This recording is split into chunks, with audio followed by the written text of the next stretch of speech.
இதுக்கான சந்தை வாய்ப்பு வந்து எப்படி இருக்குங்க? சந்தை வாய்ப்பு ஒரு மிகப்பெரிய சரிவுக்கு அப்புறம் 2வது கொரோனான்றது வந்து மிகப்பெரிய சரிவு, நல்ல அடி. அதுக்கப்புறம் இப்பதான் மேல எந்திரிச்சிட்டு இருக்குதுங்க. அப்ப எந்திரிக்கும் போது எனக்கு தெரிஞ்சு நான் தொழிலுக்குள்ளார வரும்போது ஒரு சரிவுக்கு அப்புறம் தான் நான் வந்தேன். ஒரு 13 வருஷம் நமக்கு வந்து ஒரு நல்ல சந்தையா இருந்தது. அப்ப என்னுடைய கணிப்பு அடுத்து இன்னொரு 10 வருஷத்துக்கு நல்ல சந்தையா வர்றதுக்கான வாய்ப்பு இருக்கு. ஓகே. இப்போ இதுல வந்து சேல்ஸ் அப்படின்னு எடுத்துட்டோம்னா நீங்க பல்கா கொடுக்குறீங்களா இல்ல ரீட்டைலா கொடுக்குறீங்க? நம்மளது இது எல்லாமே பல்கா தான் கொடுக்குறேங்க. ஏன்னா நம்மளது உற்பத்தி அதிகங்கிறதுனால நான் ரீட்டைலுக்காக இதுக்காக நான் டவுனுக்குள்ள இருந்தேன்னா ரீட்டைலுக்கு ஏதாவது கொடுக்கறதுக்கு பார்க்கலாம். நம்ம ஒரு கிராமத்துல இருக்கோம் அப்படிங்கும்போது ரீட்டைலுக்கான சோர்ஸ் வந்து 1-2 போகுமுங்க, எல்லாத்தையும் அடிக்க முடியாது.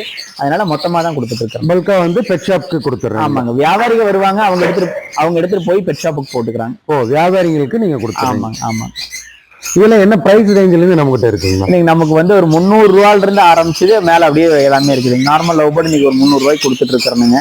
தினை விலை ஏறிச்சு அப்படின்னா மறுபடியும் ஒரு 10 ரூபாய் 20 ரூபாய் மேல ஏற்றி வச்சுக்கலாமுங்க. அதுல இருந்து மேல் விலை வந்து பாத்தீங்க அப்படின்னா 2000 3000 4000 அப்படிங்கிற மாதிரி போய்கிட்டே இருக்குங்க.